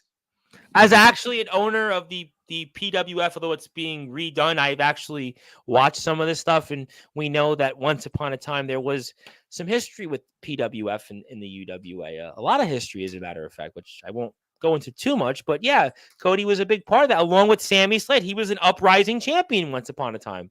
yeah, I will say this: if it wasn't, so I went to PWF one day just to kind of meet all of them, like Slade, Flores, Cerberus, Ford, the Vulture, whatever the hell his name was. He's fired now, so I met all of them. I seen a lot of talent in Slade more than the other ones. I think he shined a little bit more than the other ones did. So I've always I've always told Slade, and especially in the promo we did before Hell Frozen Over, I said, if it wasn't for me, you wouldn't be here. Since You I'm not gonna, spoke about that. Yep, you spoke about that in the yeah, promo. You spoke about that, in the history and such. Sure. yeah. And then he's like, "Oh, I've been here since day one with your ass," and I was like, "No, you really haven't been. You weren't here when we first started. You came in when I was gone. Yeah, something I think. I don't know. Well, you had the time off from the injury. You were out for what, 7 months, right? 7, 8 months was it about? Yeah, yeah, being held captive by then the industry. So yeah, that was fun. Don't remember much, and then well, I mean, I remember What getting did you learn from the 7 months that has propelled you back to where you are? What did you take away from that experience? How about that? well. Besides the fact it sucked, Yeah, I mean, there have to have been something. I mean, you're back on top, right? I mean, there has to have been something that you take away from it. That I speak to people all the time from different things that deal with awkward situations. This was definitely awkward. yeah, I remember that day. I remember I told ATK on an Instagram live I did. There was I think a photo shoot, and I was the first one to arrive. I was eating a slice of pizza. Oh. Somehow, I figure things out. Don't worry about it. And then I get jumped. That's all I remember from that. No. So I guess Did you get to finish the pizza at least? no, I was only halfway done. That sucks. Also a stuffed crust pizza, so I kind of feel shit about the fact that I Yeah, didn't. I would certainly say, yeah, that would be Yeah, good it reasoning. definitely sucked. I didn't even get to finish the pizza. And I guess the takeaway from that, don't be the first one to be at a photo shoot. Be Oh, like, you know what's funny? I used to always take that advice. Remember in school, you get class pictures, and I would yeah, always purposely make sure that I would be like one of the last people to take a picture because I would always realize either something weird would happen, or the longer I actually waited to get my class picture or my picture taken individually, the longer I'd have to go back to class. yeah. I used to do the same thing when I was in school too. Oh. Just way to be one of the last, but just that day, I was like, no, I'm just gonna be the first one here, just so I can get this done and then be able to go back home. And then I get ambushed and jumped, and I was like, well, why me in particular? Like, I know I wasn't the most liked backstage, but like, But you notice a theme though, right? You've been kidnapped, you've had these issues with Slade. I mean, it's a common theme though in certain things. You are noticing that though, no? yeah, no, I'm starting to. I'm starting to notice that. I just don't know what I did to piss off the industry, though. That's my only question. In which, I mean, Flores is in the chat, so I was going to get to Mr. Flores actually. As a matter of fact, he has a couple of things to say, oh, here we and go. The bullshit. All right, go ahead. well, you'll have to hear some of it. He says he's coming back with an exclamation point. That's cool. I never asked. Keep going. He also said challenge accepted. That match will last 5 minutes. Okay. He also says, anyways, good luck, buddy. I'll see you around, will you? That's a good question. You asked it for me, Tom. Will you? Yeah, because it's been a while, right? I mean, it's been a while. As a matter of fact, I think Cody first popped on one of my shows like 10 months ago, and I seen him perk up a lot the last maybe month. So will we see him back? I don't know. It's a good question. I mean, I'd love to find out. Wouldn't you? Nah. I No? the guy. But you basically would mop the floor with him, is what you're saying. Yeah. Yeah. So he shouldn't waste his time? Correct. Mm. Oh, he actually, it wouldn't be. He's wasting his time. He'd be wasting my time. Why would he be wasting your time? I have better shit to do than face Cody Flores. Hmm. I have to somehow. Get the mafia back on track and Yep. piece them back together. Yep. I got a lot of stuff I have to do, so he'd be wasting my time more than wasting his own. So maybe he should go somewhere else to figure out what his plans are, is what you're telling me. I mean, he can try, but I'm just saying at the end of the day, he's wasting my time. If ET wants the match to happen, okay, but just letting him know he's wasting my time. Well, you basically answered really the question overall is that's up to ET to decide who will Yeah. you face off with next. It wouldn't be your decision or certainly Cody's decision. So, at the end of the day, it's not your decision and it's not his. And we haven't seen him in a ring in a while. And the larger, grander scale of the question would be: is he's not going to all of a sudden face you? No. Wouldn't he have to work his way up to face other people then to get to you? Should be that decision he would like in returning to the ring, and should he do that in the UWA? And I don't know what his plans are. That's completely, a fact. I don't know what his plans are. Who That knows would what be, his plans are at this point?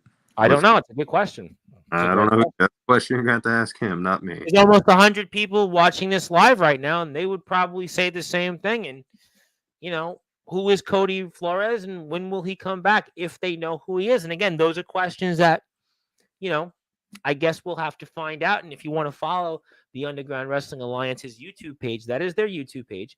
You can watch all of their previous shows. You can also watch them on Final Destination 3, and you can find out more information with them. It's the same handle on Instagram, also on Threads, And we're here for about another 20 minutes or so with CJ. CJ, of course, is the two-time UWA World Heavyweight Champion. He recently completed his 1 year in the books as the current champion. He's on his way marching to year number 2. We'll see if he keeps it. He's got a lot of things to obviously ponder. He's got things to ponder when it comes to the Midwest Mafia, Sammy Slade, a lot of great stuff ahead, and we'll certainly see what the future is. And my name is the Reverend Tom Bryce, your voice, where figuratively and literally all wrestling matters. And also, we'll hear tomorrow 2 times. We're going to be here at 7 o'clock with Stephen Havoc to be inducted into the Sportswire Radio Hall of Fame. And we're also going to be here at 9 o'clock with Big Tex, the big man of. Stay tuned for that and more. But until then, we are here right now with CJ. CJ, there was a video recently posted on the UWA page, the most recent one about It's Time.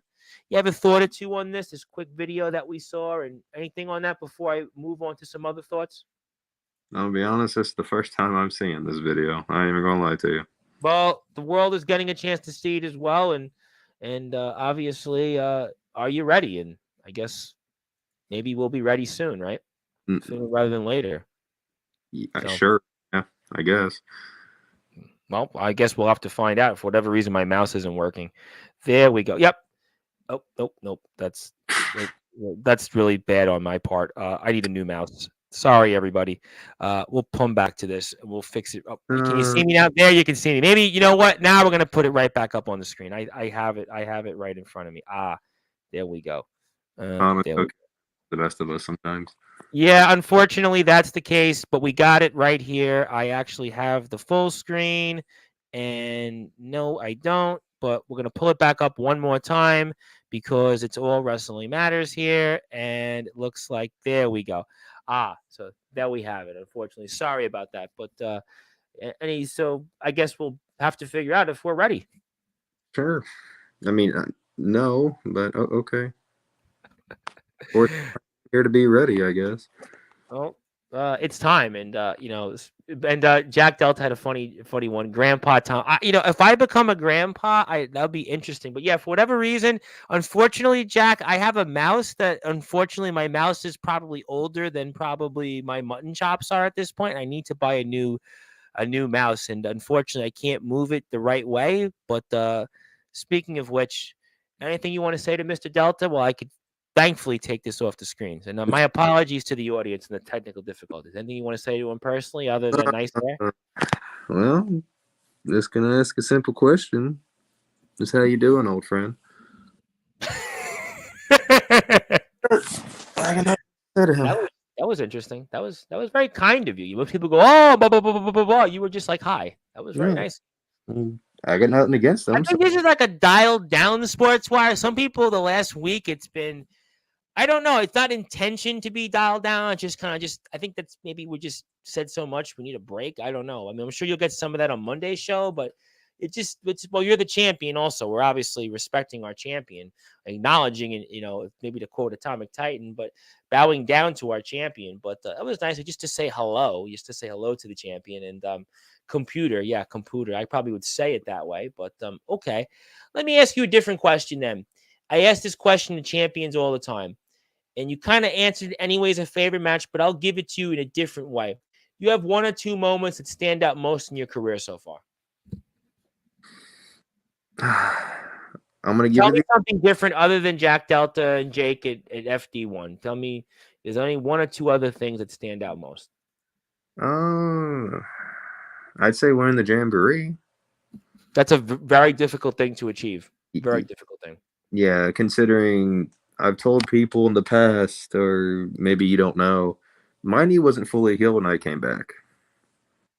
I was running off like 65-70% of my left knee. And that was challenging enough. And then how was that for you to come back? I was listening to Bret Hart in an interview last night, and he was talking about the first time he got signed to WWF, and he had the same situation. He had a knee injury, and he wasn't supposed to come back. In fact, he was supposed to have waited like 4 months, but because they signed him, he needed the money. He wound up coming back, and for a long time, he never really recovered from the injury. And what was that like for you to return on something where you weren't to who you are? Nerve-wracking. Scared because I was like, what if my knee messes up again during the match? Like, what can I do? I'm gonna get my ass thrown over the top rope. I mean, I was definitely worried about it at that time because, like I said, who knows what could have happened? Maybe it would have broke again, or maybe would have broke again. Maybe it would have bruised pretty badly. I mean, I didn't know.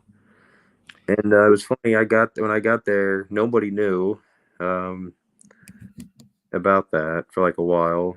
But some people online was like, "Oh, CJ's coming back in the jamboree. He's gonna win it." Well, I mean, yeah, but I was really trying to push it for a little earlier than that.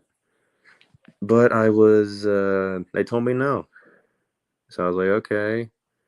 So then Jamboree comes around. They're like, yeah, I mean, can you walk? And I was like, I mean, I can walk. And that's about it. And like, I mean, that's up to you. They told me no, and I was like, okay, cool. Yeah, I just kind of said, screw you, I'm leaving anyway. So I just walked out of the hospital, and then Jared came and got me, and the rest is history from that. Did you ever have any like concerns or reserve? I mean, Dalton's injury is well documented in what happened, but you coming back from a knee injury, knee is obviously still something. I played basketball, and it was always, we were always concerned. I remember when I played basketball, I had knee pain. I thought it was really bad. It wasn't, and you're always concerned. Oh, when I get the ball, I go up court or different whatever it is I'm running, maybe something's gonna happen. I'm gonna pop my knee or whatever it is. But like, were you when you came back? Were you ever concerned? Oh, I'm going to get further injured again, or it's I'm a wrestler. This is basically what we kind of go through in order to do what we want to do. Uh, I was still really concerned about it. I mean, I'm gonna get out of character for a moment. I've had my left knee messed up for years, like since the 6th grade. Oh wow, okay. There's a little piece of bone in your kneecap, like it's about like this big. It's chipped out of my knee, and I think it's called like Osgood Schwatter. Yeah, is it like by the humerus bone or something like that? Yeah, One of those weird bone names. Yeah. I've had that since the 6th grade, and that's why you'll see in my matches I don't go off the top rope. You're not doing a Sammy Slade. You're Dude, you'll never. not doing a D'Angelo LaFlame. That I can tell. I've watched you enough to figure that one out. Yeah, no. There was okay when me and Sullivan had our match at Unleashed last year. There was a point where me and him was like over here, kind of. I jumped off. I stomped on his knee. Got a cookie sheet on it. My knee actually gave out as soon as that happened. Wow. I was like, oh shit, what do I do? But I finished it. But the whole time I'm like, yeah, I'm hurting pretty bad. I mean, it doesn't hurt as often. It does feel inflamed a lot during matches like that, and just matches period. But I have But to. how do you, again, we're here with CJ, the UWA World Heavyweight Champion.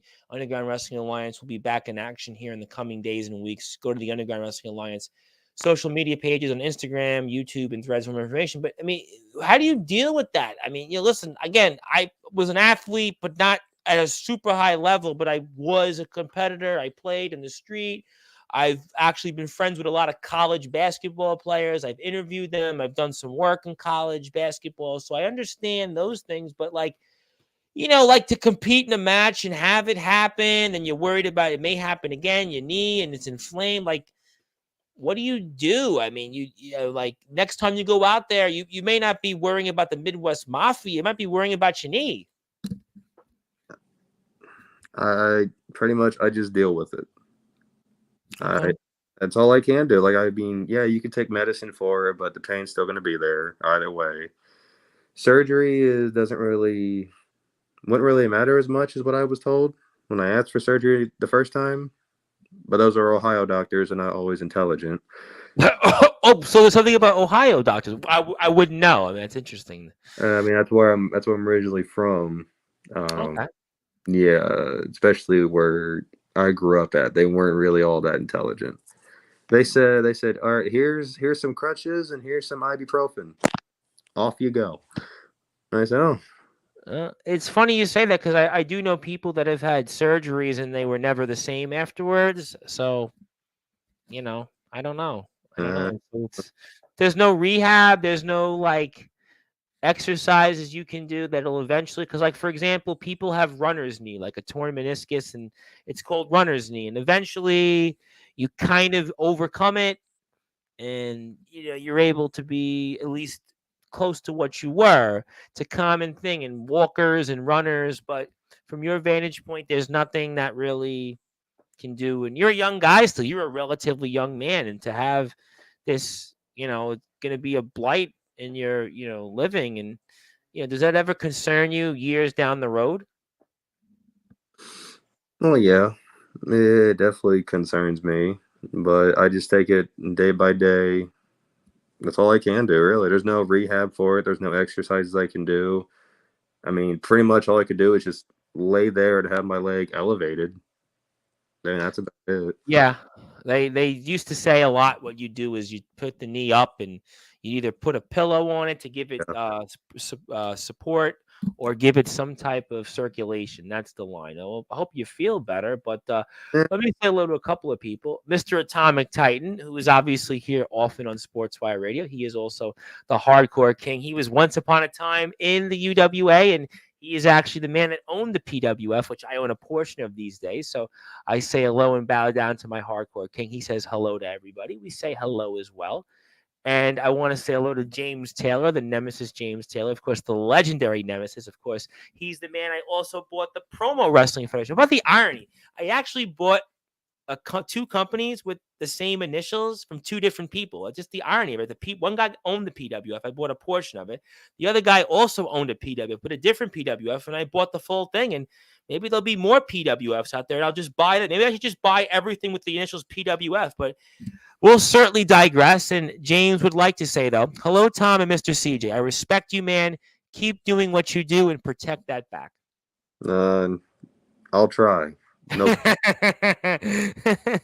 Well, problem. I would like to see you protect your back as well, because I'd like to be able to see you and have a long career. And we're actually have listeners on the Promo Wrestling Federation YouTube page, so thank you for that. Okay, so obviously, in the interest of time, let's go over a couple things. I have one loaded question for you, which I want to save for like that's a special one for me. I promise you, nothing bad, but let's go with a couple things. The final words, first of all, for Sammy Slade.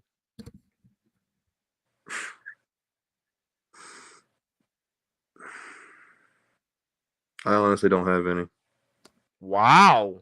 No final words for Sammy Slade, huh?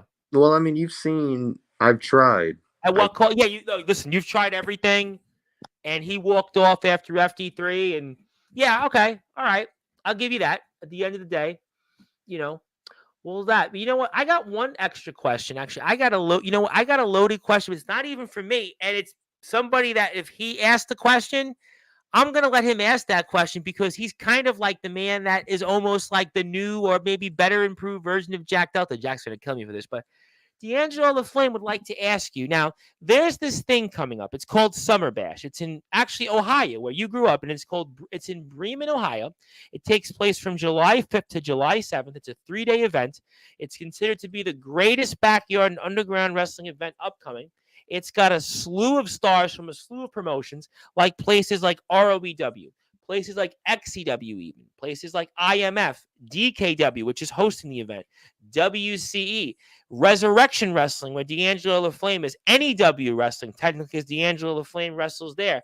Tennessee Backyard Wrestling. It's got a lot of different places from even independent wrestlers like Andrew Lovelace is a part of it. You've got OMW. You've got CBW that's a part. I mean, you're pretty much running the gauntlet of promotions. I even hear guys from places like TF Crew and GTS potentially. And I was wondering if do you think that you would be in Ohio July 5th, July 7th? I know maybe the first year hearing, maybe it's not the first year hearing of it, but would you like to attend Summer Bash? Would you think you'll go? Or if somebody invited you or wanted you? Because you have to roll, you are, a pretty impressive champion. Champion for over 1 year. You've already defeated Jack Delta, Jay Cal. I mean, you've defeated pretty much anybody that's laid in front of you, and you're 6'2", 300 pounds, and you move like a cat, you sting like a bee, and You'd probably definitely still be a guy that'd be, a limousine riding, jet wheeling, kiss stealing, son of a gun, and certainly would make Kane even envious of that mask. I mean, what do you say on all that? Before I answer that question, I'm gonna come back to this. I don't weigh 300 pounds. Let me tell you this right now. I weigh 245. Close enough. I was trying to actually promote you, pump you up, but fair enough. Thank you. You just called me a fat ass. Anyway, No, I was just a muscular guy. That's, to D'Angelo's question. and I'm sorry. Okay, I'm not gonna say yes, but I'm not gonna say no. That's fair. I'm not gonna. Yeah, I'm not gonna say anything. Maybe. You never know. Never say never, right? Never say never. I mean, maybe I will be there. Maybe I won't. You never know. Maybe the bigger question is if JD Mercer will be invited, because he's a big Cincinnati Reds fan. He could watch a Reds game and then go over to Bremen, Ohio. No, if Mercer is gonna go, I'm 95% sure he's like, hey, you want to tag along? And That's why I asked. That's why I would ask. Well, it is interesting because it is a good point. Real quick before I come back to a few final things, is that Summer Bash is the event, and there's a lot of things that get said in the backyard. A lot of people say a lot of things. Oh, there's this, there's drama, and people don't like each other. Guys cause names. But I believe that Summer Bash is actually, with the amount of companies that are a part of it, I think that this is something that's bringing the community together. A lot of people say, oh, well, somebody said this on Sportswire, or somebody said that. But I think that's only a small portion of it. The fact that people came together and accomplished an event like this and had people from all these promotions, all these champions wrestling it, IMF, DKW, WCE, ROEW, Resurrection Wrestling, TBW, NEW with D'Angelo the Flame's involvement, CBW, OMW. I mean, you got some really, really, fantastic companies that are going to be a part of this, and they're going to be in it. I mean, I think that speaks volumes. I even hear independent wrestlers. I even hear GTS possibly from the grapevine. I think that shows that good people can come together and give you what the fans would never have gotten. I think that speaks volumes to the community.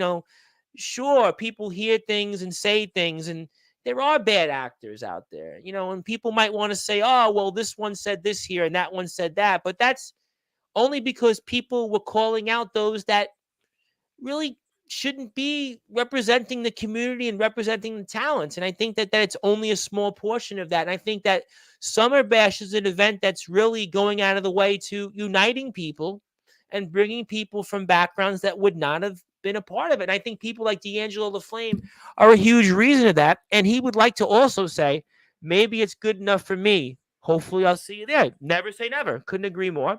And also, I want to congratulate the guys at Resurrection Wrestling because they just had a show, Saturday Night Riot, before we move on, that actually had a lot of great talents, many of them that have been working in places like AWL and TBW and Independence and Deathmatch and IWA and so many great people. I'm going to get a chance to watch it when we're off the air. I want to talk about it Monday night. I love to talk about it now, but I haven't watched the show, so I'm sure you'll see more coverage for that on Monday's show.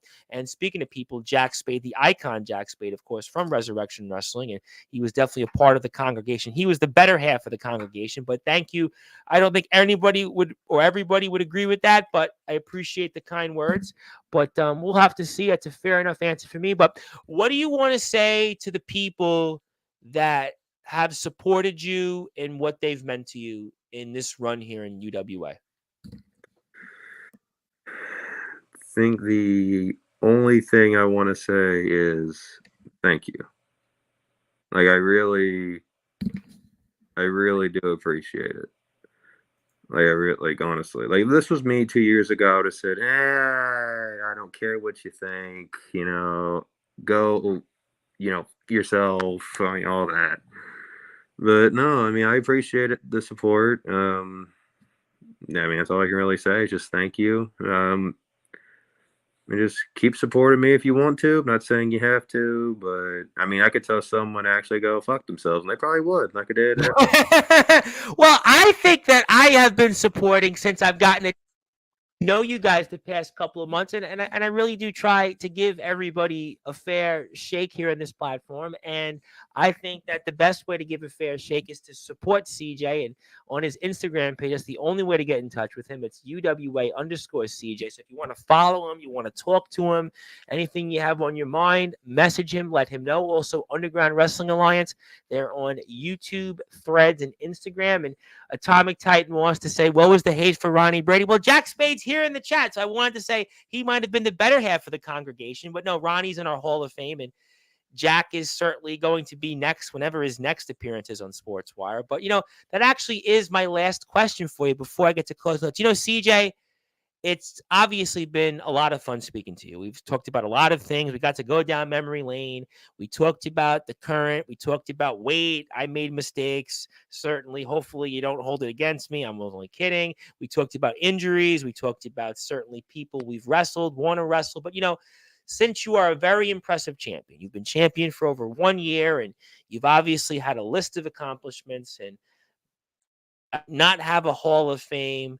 If I didn't ask you, and I know you may turn me down after tonight's interview, I would hope not, but considering that we do have this little thing called the Sportswire Radio Hall of Fame, which to some I think is a pretty big deal. After all, we have people that played in the NCAA Final Four in it. We have actually people that are coaching the United States men's amputee soccer team, the United States men's amputee soccer team. We have maybe the greatest British independent wrestler in history, and Dean Allmark a part of it, and pretty much anybody and everybody in the backyard, in the underground. And some people say we have too many people in it, but I say we have too little people in it. And that's why I ask you, CJ, for those that are listening and watching on Sportswire Radio, it would be my great honor to ask if you would like to be inducted into the Sportswire Radio Hall of Fame.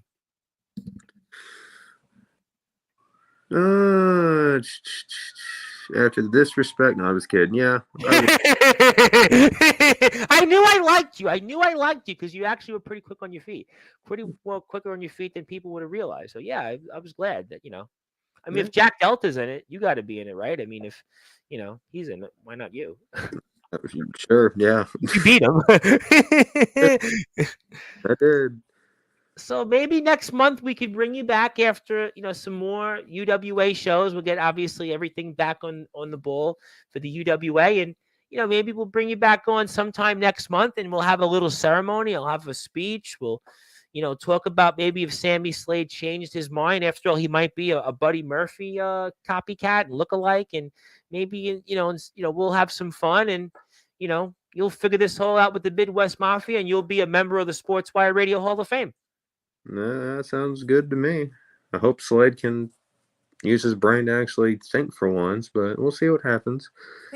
Well, that's a good question. We'll certainly have to find out. But before I move on, this is where you can follow the Underground Wrestling Alliance.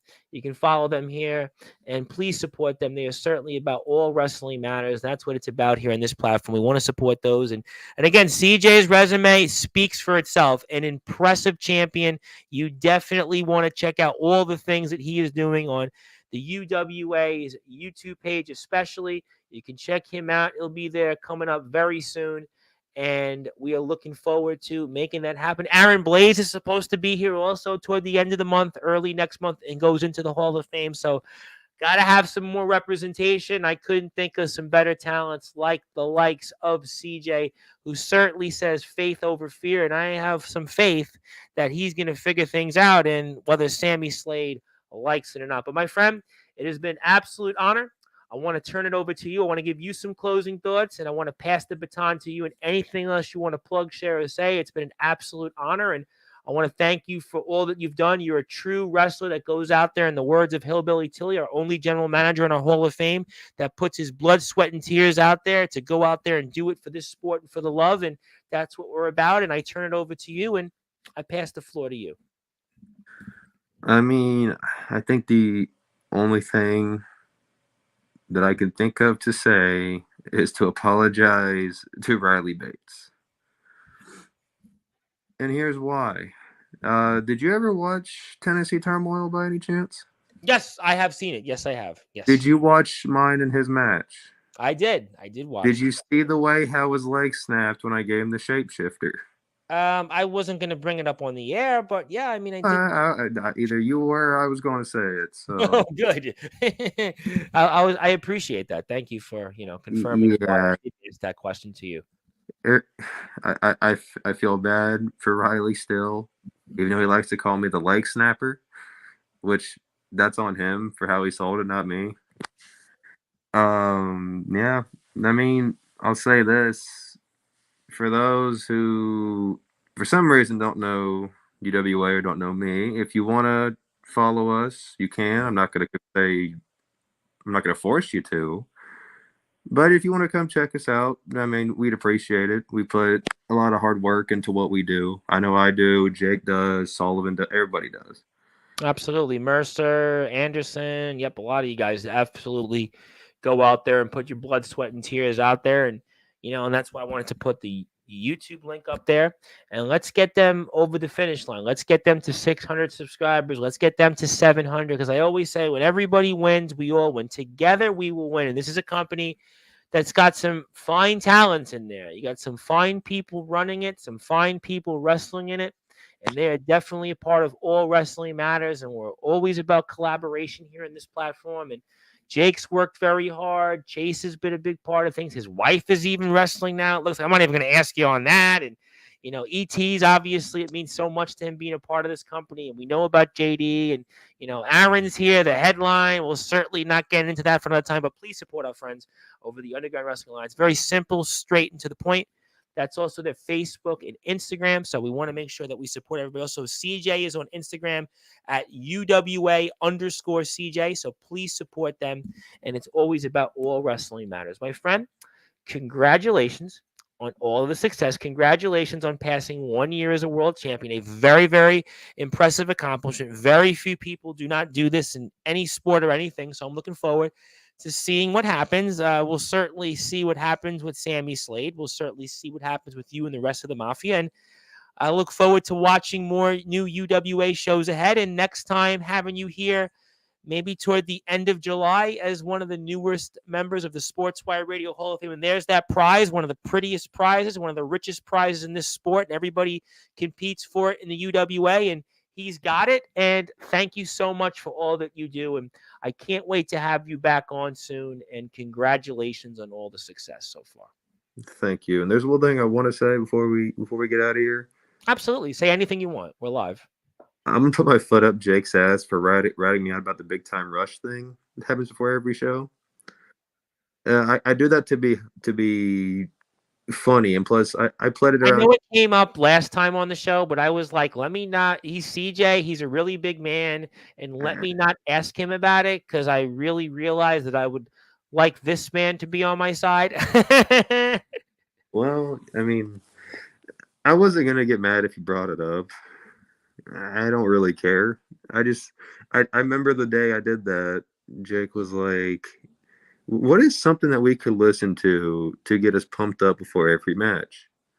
And then my brain immediately went to Big Time Rush for some reason. Usually you'd hear like Hell's Bells.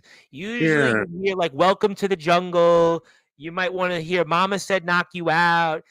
Maybe you might want to hear, I don't know, Enter Sandman or something. But yet you go out there and put Big Time Rush on. I mean, I know you're one of the most dominant and decadent champions in our circuit right now, but that's definitely, I'm sure most people would not have pictured CJ coming out to Big Time Rush. Well, I'm not. I'm never gonna come out the Big Time Oh, Rush. I know that, but I meant in general, like to warm up. I mean, it could be worse. I could always play Joe Hendry's theme song. Well, what I thought. Listen, when I covered college basketball, I used to cover a team, and they were very successful here. They would come out to one of the players, like you, a big man. His name is Doug Levy. He wound up playing very briefly overseas, and he's actually a coach. Almost like a strength and conditioning coach over at Northwestern University, and he would play Eminem's Cinderella Man, which that made a lot of sense. That obviously made sense. It was Eminem, okay, but definitely not in warm-ups, Big Time Rush. But that's why you're CJ and I'm not. That's one of the meme. That's like one of the meme songs I play. I mean, I do play other stuff besides that. Besides Big Time Rush, I just like to before we start filming. I like to at least have everybody be in good spirit. That's why I mainly do Hey, that. you know what? And I think that's what it's all about. At the end of the day, we're all just having a good time. We're Yeah. all just having fun. I hope that more people would take note of that. And everybody's trying to have a good time. Obviously, do it safely. Obviously, do it in a way that protects everybody. But at the end of the day, we're all here for that. And a rising tide will always lift all boats. CJ and the rest of the guys in the UWA are that. And yes, and his name, he definitely appears. My name is the Reverend Tom Bryce, your voice, figuratively and literally, of all wrestling matters.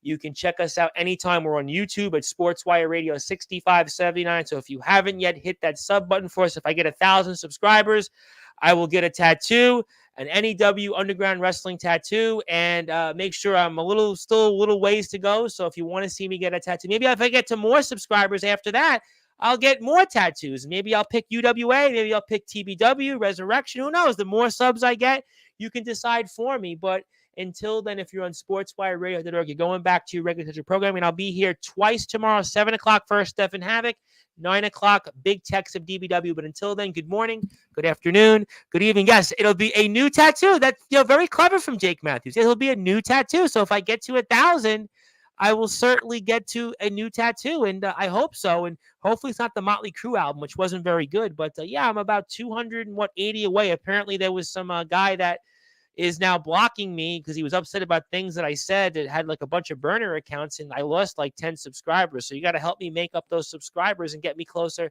to 1,000 subscribers. But definitely, I would love to interview Joe Hendry. I don't know if he'd want to come on to Sportswire. I mean, I do know Dean Allmark, who knows Joe Hendry, but I don't know if I'll bring CJ back. How about I interview you again, D'Angelo Finn? Because I hear from a birdie that you're coming back next week. So how about I just interview you, D'Angelo Finn? Because after all, you're trying out from TNA Impact. You're trying out in NWA. So I don't have to interview Joe Hendry. I could just interview D'Angelo LaFlame because you're going to be in TNA Impact in probably like 3 months. So I'll just interview you instead, and that'll certainly be a fair deal. So we'll certainly see. But until then, thank you so much, everybody, for all of your support. And he will try his best to contact. You don't have to contact him.